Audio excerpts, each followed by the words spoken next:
Hey everyone, it's the Oxley Bomb MotoGP podcast with me, Matt Oxley, old racer, old journalist, and data engineer, cool guy, all-round good guy, Peter Bomb. We're talking about Goiania, today's Brazilian Grand Prix, first Brazilian Grand Prix since 2004. Great for MotoGP back to be in an awesome country that loves racing. But obviously things didn't go quite to plan this weekend in various ways. We're going to talk about the racing first, and then we'll talk about the kind of sinkholes and stuff like that later. Just Marco Bezzecchi and Aprilia. Wow. I mean, that's their fourth race win in a year, in a row. Portimao and Valencia at the end of the last year, Buriram and Goiania today, this year. Bezzecchi has led every one of those laps of the last four races, 101 laps. No one's got near him. So, I mean, wow. Yep. Aprilia, 100%, they've been getting closer and closer and closer to this. Every year they've been getting better and better and better. And now, wow, they're just creaming it. What did you make of it, Peter? Yeah, boring. But yeah, an interesting weekend. A lot of things that happened had to do with the circumstances, with the track, etc. But then it was really the same for everybody. And second race in a row where Aprilia is just dominating. 3 Aprilias in the top 5. There is no coincidence there. It was way too easy when you see Aprilia's doing the lap time. So yeah, they made a huge step again. It's the second race in a row where we have very special tires, not even the rear, but also the front here, the asymmetric front. I mean, it's been around for years at Michelin and everybody hated it. So they stopped bringing it for quite some time, but now they brought the asymmetric, all the front tires were asymmetric. So it was, but like I said, it's the same for everybody. And so it made a lot of things more clear who's on the ball, who knows exactly how to react to changing circumstances, and who has it basically, okay, not a clue is maybe a bit strong, but who needs way too much time on tracks that they know to get up to speed. That was really clear this week. Yeah. I think the reason most riders don't like asymmetric fronts is because just the feel you get, because obviously you've got 3 different compounds in the front of the tire, and you can deal with that in a rear tire, but it's a very weird feeling to be going from left to right, and suddenly you've got this grip, and then suddenly you've got that grip, and that's generally why they've never really caught on. And yeah, I mean, just one of those weekends where, new track, the disaster of not the disaster, but the weather, so a bad start with the weather, and then just really kind of brings out, I think we saw that a lot of that yesterday's kind of intuition and natural talent coming out and making things happen. By today's race, people, teams and engineers and riders were getting more zoomed in to where they need to be, Yeah, Friday was which is why it's fun to watch, exactly. But it's a jumble. Yeah. But we saw we saw all the Yamahas up front, cool. Yeah.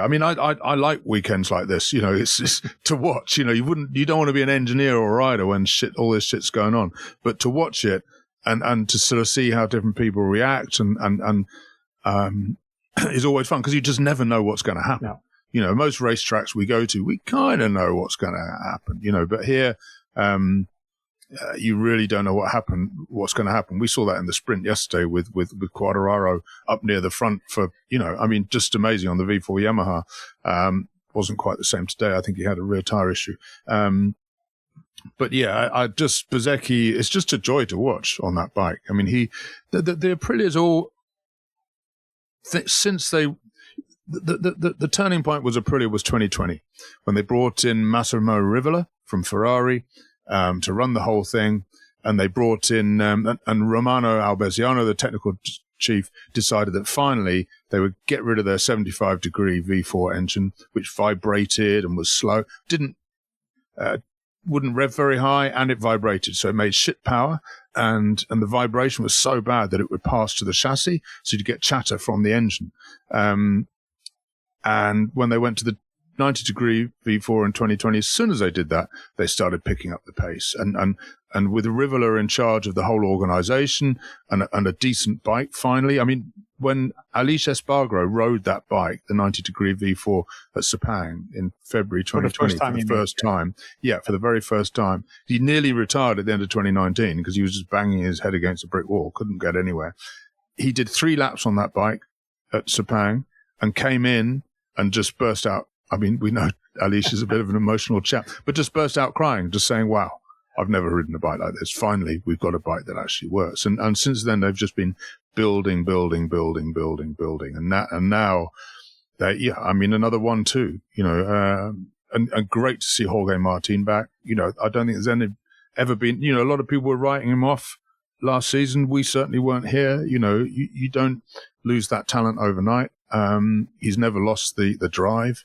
But great to see him back. And obviously he's pretty fit. I mean, a lot of the riders, although we were pissed off and it's sort of ridiculous to cut the race distance by a third. Quartararo said that they were told 3 minutes, I think, before they went out for the grid. I mean, which is why you saw some riders switching from the medium to the soft. Some teams didn't have time to do it. So the whole thing was just chaotic.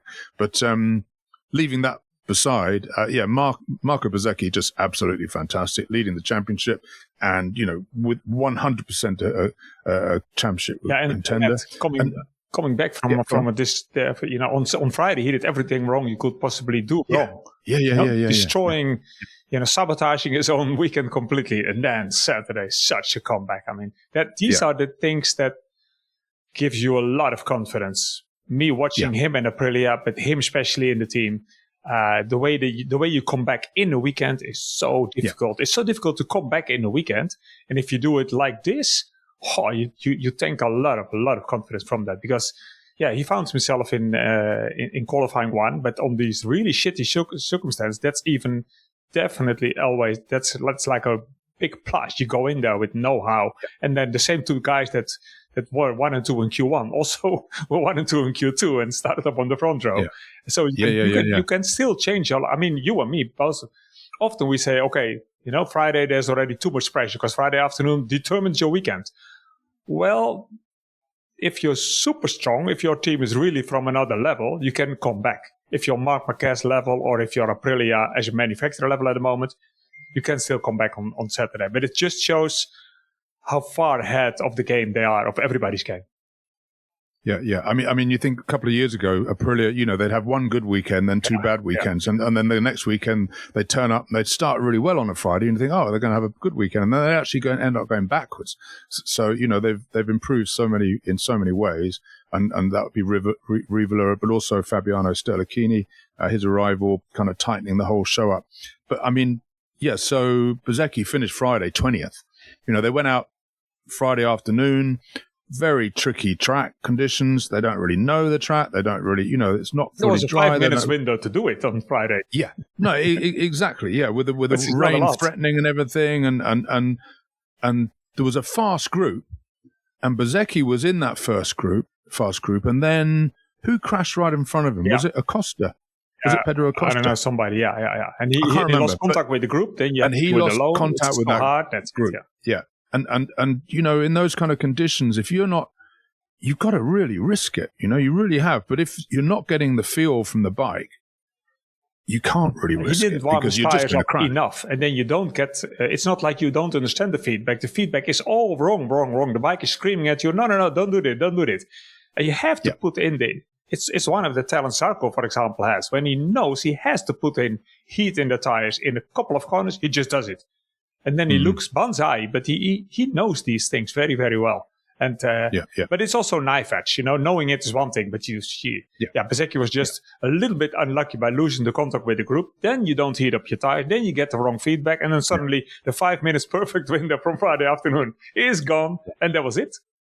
Yeah. It's that usual catch-22 thing of, look, you need the tires to be hot to go fast.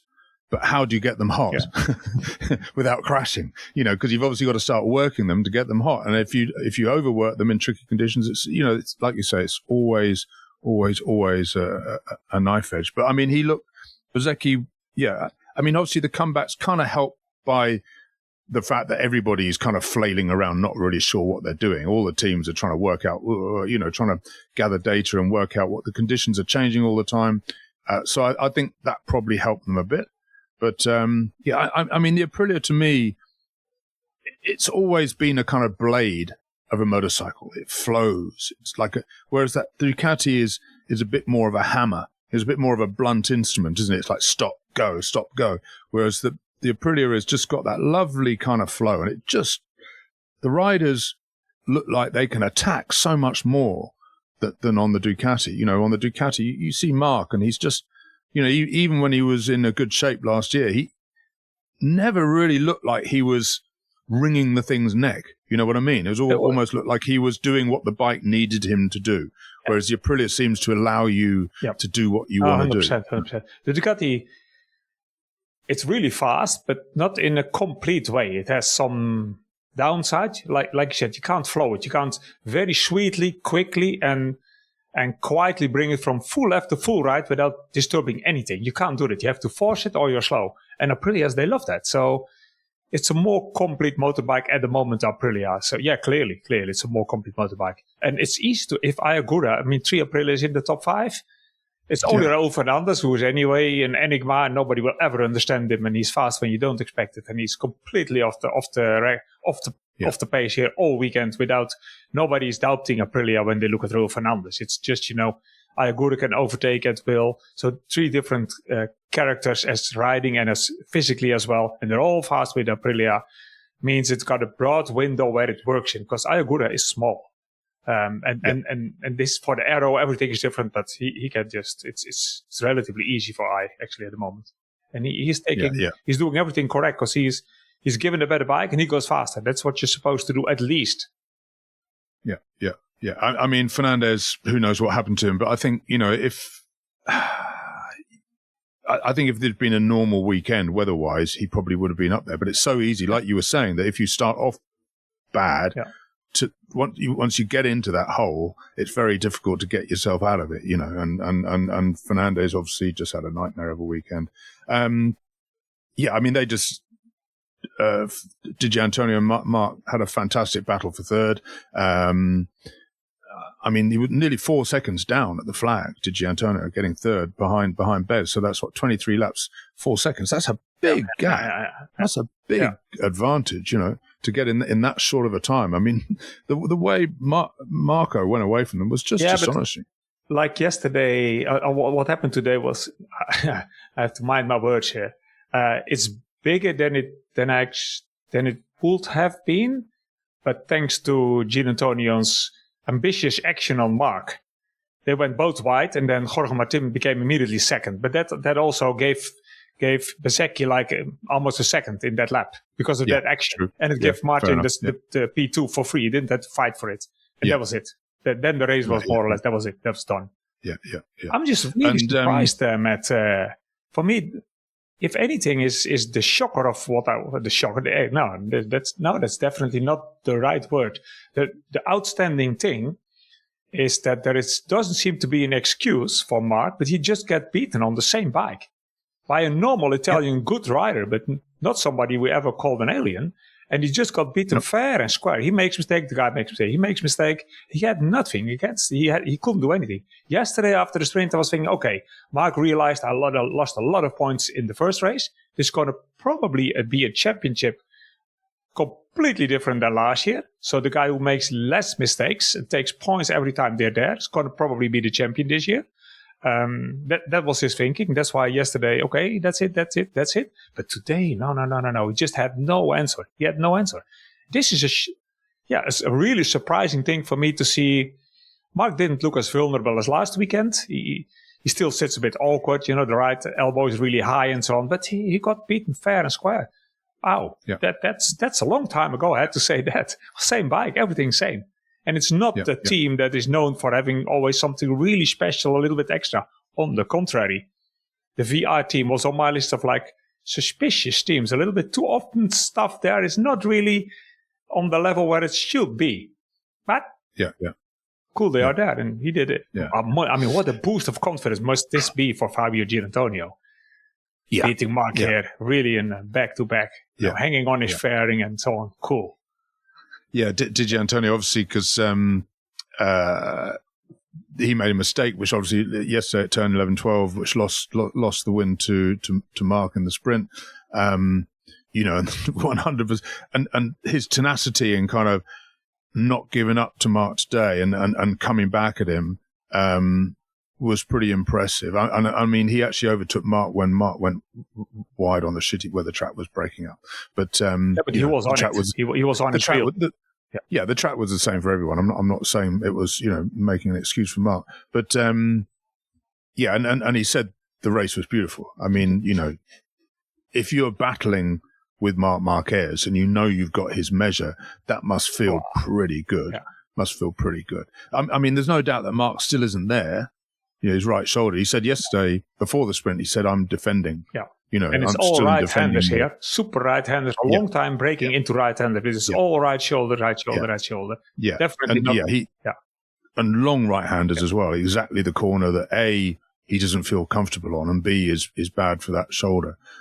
So I think from a point of view, and obviously we're using the heat-resistant tire here, which suits the flowing Aprilia better than it works for the Ducati, because without that sort of shoulder grip from the nice soft shoulder,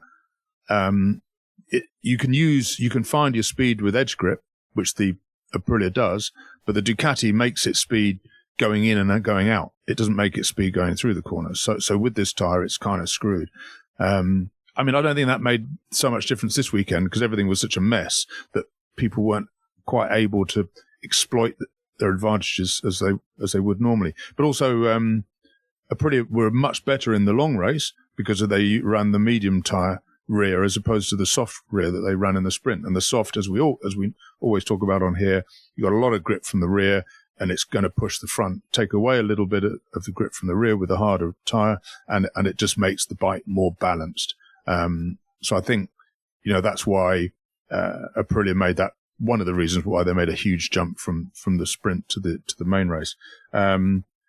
Also, one thing that Di Giannantonio said that he kind of noticed that, when the grip is a bit iffy like it was this weekend, that the Aprilia can attack the corners much better. And the Aprilias all Aprilias have always been about the front end, pretty much all of them. They've just got that something in the DNA. Pretty much every factory has its DNA. Weird, really, which quite often remains after the engineers change and everything. It's like, how is that possible? But that's just the way it is. And and if you can attack the corner well, then and get the bike turned, which you can with the Aprilia, then you're better set up for the exit. So even though the Ducati's should have the advantage on the exit, the Aprilia is in a better space. It can turn quicker, so you've got more room to use on the exit of the corner to accelerate, to exploit, to really get the power down. So and you're accelerating a little bit better out of the slower corners, Matt. You really you only get the reward for that once you hit fifth and sixth gear. Not so much immediately. You don't see people jump out of a corner if you compare them with the others. It's more you see a little bit different initially, and then suddenly you get bigger when they hit fifth and sixth gear. Well, fifth and sixth gear, they did only once a lap here. Because it was all second to fourth, second to third. And then one time they hit fifth and sixth.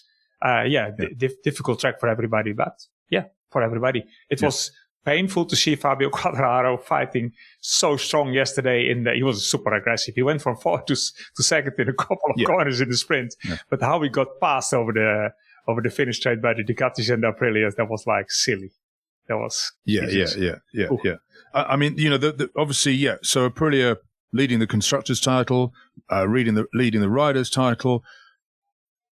But they've had the advantage of this tyre these last two races. So I think it's going to be really interesting when we go to Kota next week and then to Jerez a month afterwards, with the normal tyre to see where the difference is then. I think then we will have a better idea of where we are. Obviously, next Kota obviously is anti-clockwise, one of Marc's favourite. That's what he wins there all the time. But I think Kota's going to be really interesting from that point of view. It's like I don't think so much that Aprilia will have a disadvantage there, but their advantage will be less, I think, certainly. That would be really Maverick interesting. Vinales, I think he was winning there with Aprilia. So, Don't mention Maverick Vinales, poor fucker. No, I think we'll do him a service of not mentioning him. It would be nice just to talk about the track, because I just a little bit before we keep on talking about other riders. I mean, there were lots of people saying, "Oh, it's super tight, it's super slow, blah blah blah." But wow, I really liked it. I mean, it's a very short track, not the shortest. It's not as short as Sachsenring. But lap time is shortest, yeah. But it's fast. It's a fast track. 175 average is high. Yeah. It's a nice. It's got a real nice flow to it. No real Mickey Mouse corners, I would say. I would say that basically the layout is pretty much exactly what it was when we last went there in 1989. You say we because you were there as well at that time. Yeah, right? I was a long fucking time ago. I was almost young then. And I can remember going there, and back in those days, it was a pretty, we kind of thought it was a bit of a go-kart track. I was just looking at the circuits that we went to. Yeah, because you also did Francorchamps at that time. Well, no, the circuits as well. The circuits we went to Suzuka, Salzburg Ring, exactly. Hockenheim, Spa-Francorchamps. You know what I mean? These mega fast, open, old school, ancient, some of them super dangerous tracks. So we go to Goiana, it's like, wow, this is a tiny track. But actually now it's actually it's actually not bad. You know what I mean? So how our perspective changes. 100%, yeah. I feel so lucky to have been around when, we were going to the Hockenheim, Suzuka, Salzburg Ring. Wow, they were just mega tracks. But yeah, what it reminded me of, Matt, is Balaton Park. From last week, but then just from last year, but then with a little bit more flow. And I didn't like Balaton a lot because it provides entertainment, but not my type of entertainment. It turns it too much into a show. Moto2, Moto3 was a barnstormer in Balaton because they don't have the downsides of this. This was also beautiful in Moto2 and Moto3, this track. But for MotoGP, for the current MotoGP bikes, no. There's just one line. So most of the opportunities, most of the overtaking we saw this weekend, Matt, was because the guy in front made a mistake. Yeah. Which is not really why we go racing. But it's obviously exaggerated by the track being so dirty and being so low grip outside the racing line, made you also a bit careful where to push and where to do the action. But that's what it reminds me of, Balaton Park, and that's not a compliment. That's not a compliment. Just more flow. Yeah. I love to see riders riding. Yeah, I think you're being harsh on it. I think it's. I mean, Balaton was just horrible, fucking horrible. And this place, even though it's short, it's got some lovely flow and wow, we saw a lot of crashes because obviously people are getting to learn the track. Its conditions are changing. It's dirty. Where I came from, I love seeing riders doing a fast lap there when the camera follows them because it's all action. You've got to be super precise where you put the bike. And, these corners are getting tighter and tighter and you do like 9 if you got them wrong. Up until 12, you're slow. That's beautiful, you know? Yeah. But for the racing, I like to have more overtaking opportunities. And now it was just turn one. And if you're on a Yamaha, then you're already past way before turn one. But that's probably a luxury problem to have because seeing the bikes flowing around there is a joy. Definitely was a joy. Can you imagine doing 30? There was a planned 30 or 31 laps. I mean, it's the same time as they do on another track, but it must feel like ages for the rider because they're counting down. They're living in another dimension when they're on the bike. They don't live in minutes. They live in laps. So if you tell a guy to go out and do 30 laps, he's not going to be happy. It's another thing. And I think this is also not as short as Sachsenring distance-wise, but the shortest lap time in the whole championship, 1:17 or something they were doing. Whereas I think the lap record at Sachsenring is 1:20. Let's go down the order. Who have we got after? Who else do we want to talk about? I think we should big shout out for Diogo Moreira. I think he had an amazing weekend. His second MotoGP race, racing at home in incredibly complex conditions, crashed on Friday. You get those when you see a young guy coming up, generally you get someone like Marquez, and he was instantly winning races. But generally you get these guys, and you just get these little glimmers of like, wow, just little moments. You go, wow. And I remember Bezzecchi, his first season. His first year was amazing. His first season but there was one particular thing going to Phillip Island. We hadn't been there for 3 years because of COVID, and he went out first time there in 3 years, first time on a MotoGP bike, and he was fastest after 15 minutes of FP1. And you go, holy shit, this guy knows what he's doing. If you can do that, especially at Phillip Island, especially. But so Moreira here during Q1, he was fastest briefly.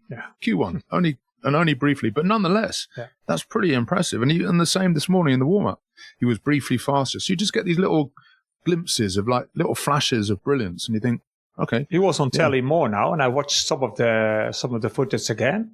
What I noticed is that he is, and what I like a lot. I mean, the Honda, you need to manhandle the bike still. Like you said earlier, the bike still has its DNA. It's not going left and right by itself. You have to force it a little bit. Diogo is very loose with his hands on the handlebars.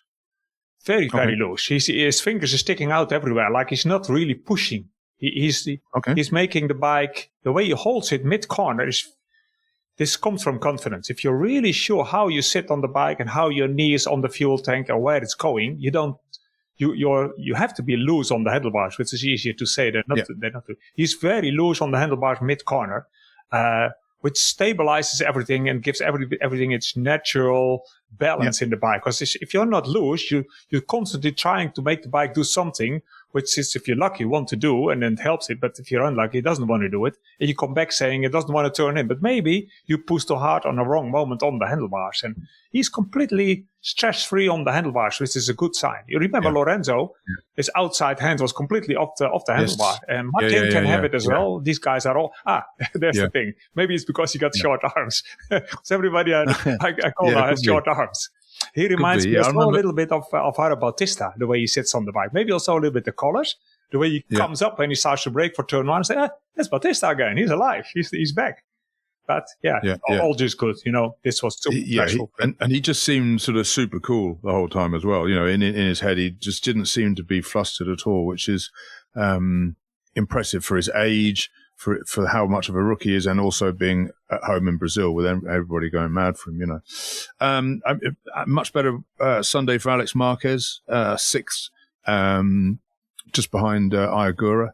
I passed him.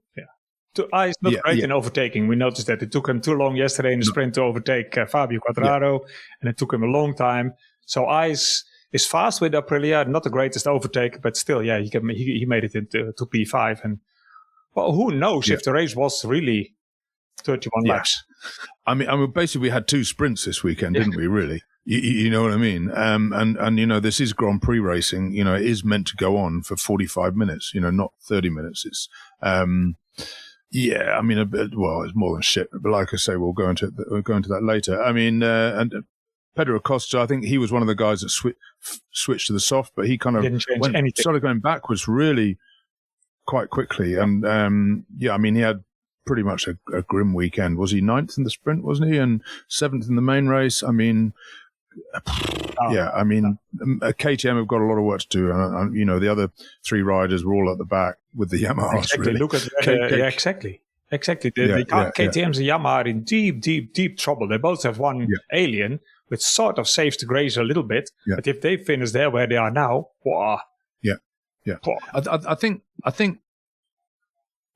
my rider of the weekend might be Aldeguer, Fermin Aldeguer. I mean, wow. He qualified 6th, 7th in the sprint, was he? 8th in the main race. Hadn't ridden the MotoGP bike since the November tests. No testing at Sepang. No testing at Buriram. No race weekend at Buriram. So he is 8 days behind everybody else, right? Qualified. And he comes in. Qualified. And he comes straight to Q2. Yeah, he comes straight in, and he's basically fully competitive. I mean, he finished 11 seconds behind the winner, 7 seconds behind Marc Marquez, I mean, wow. I mean, again, it's one of those things where you see a moment where you go, wow. I mean, we've seen them already with Aldeguer, quite apart from him winning at Mandalika last year. But, wow, this is a guy with a hell of a lot of natural talent. Yeah. He just seems to be able to get on it and just make it happen, and that is remarkable. I mean, he's still walking around with a crutch, but to have not been on a bike for all that time and, and then coming on a new track. Okay, it's new for everybody. It was conditions on Friday. And with a 175 average in the dry, it's a fast track. To be on a shitty conditions on a fast, it's like going to Phillip Island first time in your life and it's wet on Friday morning. And then he put it already in Q1. So, no lack of balls. If you've exactly. If you've got it, you just come back from your broken leg. You do not want to crash on that broken leg again. No, you could break it again. You could break it again. And when the conditions are like they are on Friday, where everything is super sketchy, that's the kind of conditions that you're most likely to crash in. So to come out of all that, like you say, straight into Q2, just remarkable. I think kind of what everybody else did was pretty much, Bezzecchi winning, Martin, all pretty much, I would have expected it. The one thing that is completely unexpected, I would say, was Fermin Aldeguer doing what he did today. I mean, just, incredible. Beat the top Honda, which was Johan Zarco in ninth, 12 seconds behind. So again, Honda are still half a second behind, They're still, they seem to be kind of edging forward. We talk a lot about that, but actually, if you look at the kind of results and where they are on kind of race distance, they're still. For me, they were better than KTM this weekend. Because Costa is 7, Zarco is 9. That's not so much. No, yeah. Yeah, you're right. That's spectacular. That's easy to overlook. Glad that you noticed that. And for me, Fabio Quartararo Friday and Saturday was. I mean. I almost hate the guy sometimes for all the tragedy and all the drama that he throws in at his bike. Even when the start doesn't work, he's on rain tires on a wet patch and the bike goes sideways and he nearly, you can see him. Okay, come on, guy, calm the fuck down. But then when it's qualifying time and race time, there's nobody better than him on the moment. He gives so much energy and then don't fall off, don't make mistakes. I mean, super. Must be a difficult guy for the team to work with. But Jesus, you can count on him when it matters. Quite special. Yeah. He made everybody look extra silly on the Yamahas here. Yeah. I mean, in the sprint, he was just like, wow. And I think kind of rightly, Yamaha have got quite a lot of stick, over the last few months. But, and they had a pretty horrible time at Buriram. But, they are just still starting there. I think we should judge them properly about half the way through this season, where they are then. I think that's a good time to kind of judge them, to see where they kind of really are getting with this bike. And I know what Quartararo did on Saturday was him rather than the bike, but nonetheless, you need the bike to be able to do that as well. So I think Yamaha seem to have made some steps, even though they had a pretty shitty time today. There is no real wrong bike there. And that was also interesting on the Friday when even the riders said, okay, the Friday was just about us, the riders. The bike didn't matter at all. And suddenly Toprak was there. And because, then that's like the huge equalizer, put everybody on a Friday on a track like that. That makes things more. And the more the weekend went on, the more things went normal, the more backwards Toprak went. So. But I mean, Alex Rins, 20, basically a second off Rins and Bastianini basically a second off the pace in 14th and 15th. Maverick Vinales finishing 18th, a second and a half off the pace, last position. I mean, okay. I was super interested to see how his kind of link up with Jorge Lorenzo would go this year, because I you just don't know. Maybe he would be able to unlock something, but he hasn't, No. And then there is Franco Morbidelli. We have to speak about Franco because this was again a super strange weekend. Not because we have to speak always about Frankie, but this time we have to, because this was an unexplainable weekend. I don't know. Yesterday, because he doesn't come from a very shit starting position from 15, and then after one lap you check him and he's dead last. Yesterday in the sprint, something goes wrong there, and then he does super slow lap times yesterday in the sprint, and then in the last lap, he's in the top 3 or 4 fastest laps.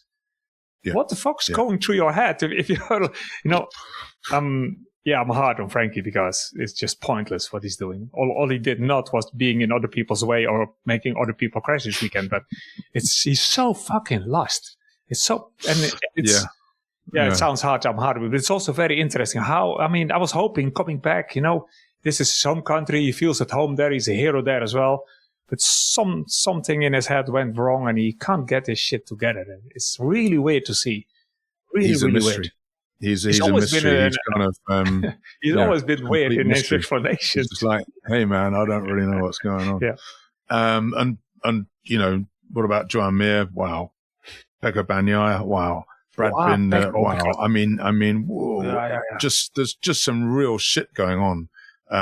For all those riders, But, I remember last week. I'd say especially Binder because he was right at the back and he crashed out as well. And to be slow is one thing. To crash and to be slow and crash is another. It's so he's got a lot of work to do with Phil Marin. I just and again you never know, but changing crew chiefs can unlock something in a rider. But, and this is only the second out of 22 race weekends. But at the moment, you just have to think, well, Binder is completely lost. You just wouldn't expect him to be back with Bastianini and Vinales. No, tragic. Yeah. And Bagnaia, I really thought we'd see him kind of back to where he should be this year. But so far, he hasn't been. And, you can trace things back to... He crashed in Q1, didn't he? Was it Q2? Yeah. I can't remember. He crashed on Friday. Anyway. He was the first to went down on Friday, so he didn't went to Q2. He was the first to went down, but more people went down and still did a good lap time, but he didn't. Yeah, he just can't seem to get the momentum. Keeps screwing up. It's his own fault, but and he does not make places when he's in the race. It's no problem finishing 8th, but then you should have started 18. But he just finishes more or less around where he starts. And that's when you start to get worried. I remember last week I said he lost a lot of value last weekend, and he lost again a lot of value this weekend. Yeah. Because all the contracts are still not signed or not on public. Sure. Yeah, no, exactly. There's the whole kind of liberty versus the manufacturers things. We're kind of waiting for that for team. Rider contracts to being announced, but I know Aprilia want Bagnaia. They really want an all-Italian rider team for various reasons. But his price, he needs to sign that deal very quick because his price is going down about $1 million every weekend. While we're at it, imagine that it's true what everybody already tells us for weeks, almost month, that must be true. That Martin goes to Yamaha, Pecco goes to Aprilia. Just think about it for a second. Yeah. Jesus, you are. Yeah. Can't start to. Stranger things have happened. Stranger things have happened. Right. What do we need to talk about now? We need to talk about the circuit, don't we? Well, the whole event. I love Brazil, and always loved going to Goiania and Jacarapagua in Rio. The only Brazilian Grand Prix weekend I didn't enjoy back in the day was Sao Paulo. We went to Sao Paulo in 1992. That was when Mick Doohan made his comeback after having his legs sewn together. And that was a horrible weekend. It was raining all the time, and Doohan's injury just cast this horrible kind of spell over the whole thing. But Rio was always awesome fun, and you used to really... And you're in Brazil, so you expect things to be a bit chaotic. But, the plus side is you enjoy yourself. The whole thing is fun and there's a great atmosphere. And so they kind of balance out, I remember the last race we had there was in 2004 at Jacarapagua outside Rio. And I think on the Friday or the Saturday, there was this big explosion in the media center. And the fuse box on the back wall of the media center had blown up. It was too much, it sort of tripped out and started a fire, right?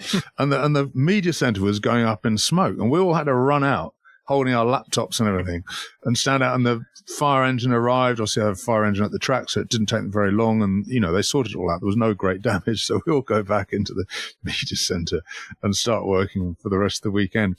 And all they did was at the back of the media center by the fuel box, they had this old boy that just stood there. And whenever it was kind of glowing red hot, he would just pull the trip and just, everybody's power would go, all the TVs would go out. And then we'd wait 5 minutes and then he'd put it back on and you carry on. So I just really, that's Brazil. And I love that, because here I am 22 years later talking about it. That's what what life's made of, great memories. And we had the same thing this weekend with basically the sinkhole appearing yesterday and them having to delay the sprint and everything. And I mean, for a while it looked like the whole weekend might be ended. And for the rest of the weekend, instead of having a guy standing by the fuse box waiting to trip the power to stop the place going up in flames, we have kind of guys stood near the sinkhole, monitoring it, making sure that it wasn't, because that could have opened up again during the race. Yeah. If it can open up on Saturday afternoon, it can open up on Sunday afternoon. A few yards further away. I mean, I have to say the whole thing pretty amateurish. Having a sinkhole, having the track break up on the Sunday. Shortening the race by a third minutes before the start. I mean, the engineers must be fucking raging. I mean, they'll all be too politically correct to say so. But, you spend all weekend working your thing towards 31 laps, and suddenly it's all out the window, And so, just complete amateur hour. I mean, respect for Dorna, how they recovered from the problem yesterday. Sorry, not Dorna, Smeg, how they recovered from the problem, because they fixed that problem really quick, and the racing was able to go ahead. So, and the Brazilian subsoil kind of played ball today, didn't it? But I mean, what a mess! And the whole thing, the place looked half built, and the kind of area around the podium was a joke. I can imagine Chase Carey, the boss of Liberty, just sitting there going, presumably watching it from home, going, what the fuck is going on? I paid nearly £4 billion for this. And what the fuck is going on? I just, Liberty are all about presentation, making it look razzmatazz and glamorous and all that. And this whole weekend looked a fucking mess. Yeah. And then we take Phillip Island from the calendar because it wasn't up to the standards. Yeah, very good point. Very good point. But in the end, I love the weekend. Yeah. I love Moto2, Moto3 races, especially there, because they can overtake. They have more options to overtake. It looked more natural for them. And we had some very, very special weekend, especially with the catastrophic Friday. So it's interesting, but come on, not too many of these weekends. It's a bit club racing. Like you arrive at the track, and then your friend is also the organizer, and you make the schedule, and you change it every 10 minutes at will because somebody forgot the fuel, or it's not exactly. It's not the level we're looking for. No. And I mean, okay, so they had some rain, heavy rain and some flooding, but I mean the rainy season in Goiania lasts from October to April. This is not something that they're not prepared for. And this is something that MotoGP should know about as well. And everything should be built according to what the requirements are. And although there was a lot of rain and some flooding, there wasn't anything like the flooding that Goiania had in September, October. That was their wettest part. So that's ages back. So, I just think in 2026 to be putting together race events like this is really so amateurish. This is meant to be the absolute peak. And like you say, saying we're getting rid of Phillip Island because the facilities aren't good enough. And then look, what the fuck, And they say, oh, well, it's the first year. That's not good enough. You can't just, it's MotoGP. You can't just say, it's very poor. Very what do you poor. think of the spectators? 60,000 today. A lot of people over the weekend. Philip Massa is there to promote it. We have a Brazilian rider. We have a half Brazilian rider. I think was not so bad. If I think back to when we went to Argentina, that was a different story. Yeah, it's the normal thing with all these races. They're all a million miles away from anywhere, Okay, so Goiana is 1 million people. That's not a big city. By if you've got a race, the whole thing about liberty is they quite rightly they want races near big centres of population. So which in Brazil means either Rio or Sao Paulo. It's got to be one of those two. And we've obviously had races, both those in the past. We can't go to Interlagos and Sao Paulo. It's too dangerous. And Jacarapagua doesn't even exist outside. It was swallowed up by the Olympic development some years ago. But, it's the same as Mandalika. It's 1,200 kilometers from the capital of Jakarta and a plane flight. Termas was, we're not going anymore. It was 1,200 kilometers away from Buenos Aires. And now we're going to Goiana, which is 1,200 kilometers away from Rio and Sao Paulo. You've got to, it's a plane flight.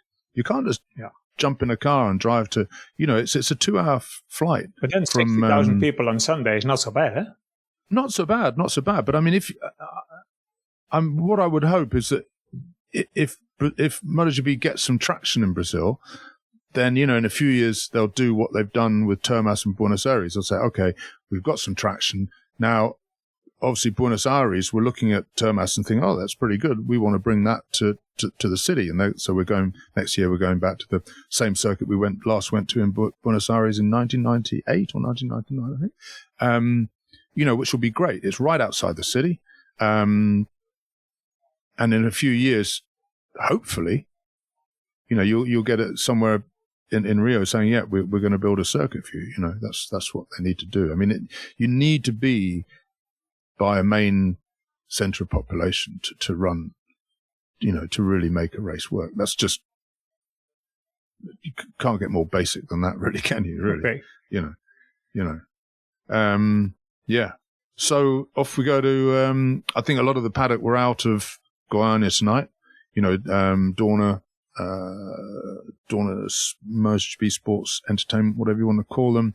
They charter planes for quite a few of these races. So, you'll have most of the paddock on their way into Dallas or either Dallas or Houston or Austin tomorrow.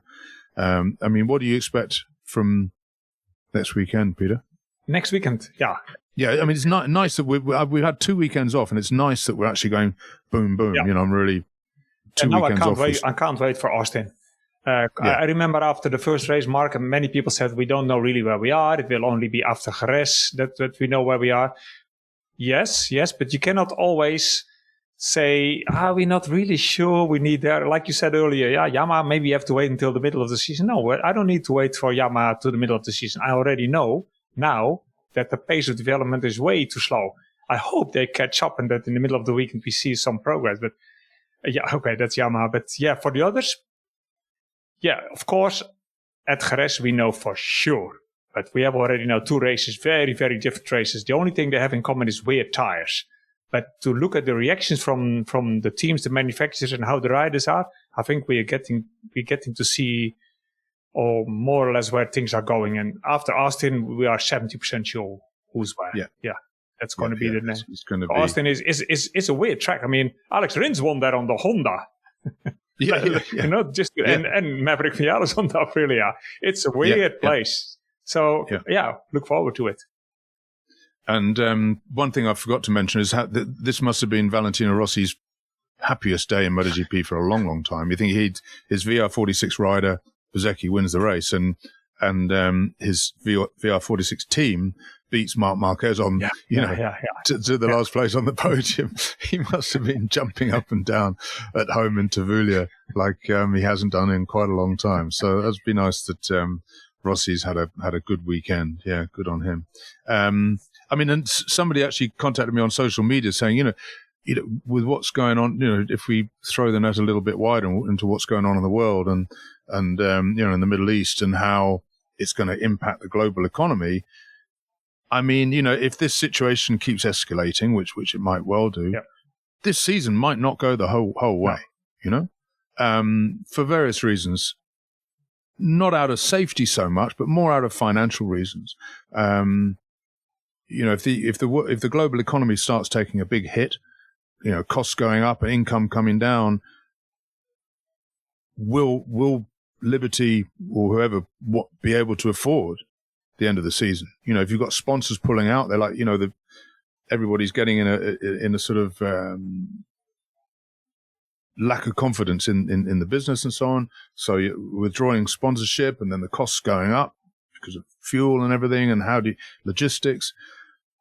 It's not impossible that this year might not go the whole way. And I'm not saying that's because there's going to be a world war. I'm saying that's because more from the financial problems thrown up by what's going on in the Middle East, increasing costs and fuel and all that kind of stuff. So, you know, so it's quite an important season to get into the championship lead as quick as you bloody well can and try and stay there. Because maybe 3 minutes before you leave the pit, they change the rules. And well, no, exactly. Yeah, exactly. You're champion exactly. Or not. Yeah. Yeah, they'll say, "Oh, we can't afford the fuel anymore," and that's another thing. People are saying, "Oh, the fuel isn't going to be a problem for MotoGP because you know they can just use 100% non-fossil or whatever." It's like, guys, you have to understand that the fuel used by the motorbikes is probably 1% of the fuel used by the whole circus. I mean, you've got 200 juggernauts going to every European race. You've got 80 tons of freight for the flyways, flying 80,000 tons of freight, flying around the world 3 times. That's the amount of mileage they do. They basically, so, you know, if costs become an issue, it you know, I don't want to be a harbinger of doom, but it's not impossible that we might be in that situation. I mean, I hope not. I hope things sort themselves out and we can all live in peace and harmony for the rest of our lives. I started saying we need a couple of more races before I can judge really who was where. Before we know it, we're nearly in the third world war. But that's who we are. No, if they need to, Peter and I can, if they want us, we'll go in and negotiate a peace and calm everyone down and get it. Yeah, we bring Frankie. Yeah. Whoa, yeah. No, I suppose so. Maybe that could be his future. Yeah. As a peace negotiator. He just gives out very positive vibes. 100%. All the time, 100%. You know? I mean, he was super. I was going to say popular. When he was fast, it was such a joy. I was so happy also for the whole MotoGP world because it's such a different character. And he can win races or be on the podium, and has such lovely things to say. But it's really raising an eyebrow left and right, but always for fun. So absolutely, no, it is a shame from that point of view to have lost him from the front. You know, because he's always great fun to listen to and just says great things. Largely because he kind of speaks English with an American accent because he spent all his time watching American movies and American sport. He loves American sport, but because of that, he just comes up with some real great kind of lines. You know, I love it. All right. I still haven't got rid of my cough, you know. Jesus Christ. So that's the end of it. I think we're done.